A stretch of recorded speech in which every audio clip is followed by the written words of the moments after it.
Good morning, guys. I'm going to do a reset and maintenance lights on Lexus ES350 between 2007 model and 2012.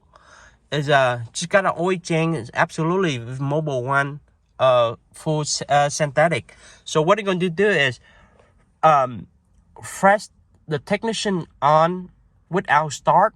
So then you see the ohmmeters, so you have to put back on the trip A.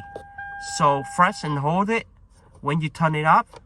Okay, press and hold it, turn off and hold it about 5 to 10 seconds, and then turn it back on, press it back on. 1, 2. You see the flashing?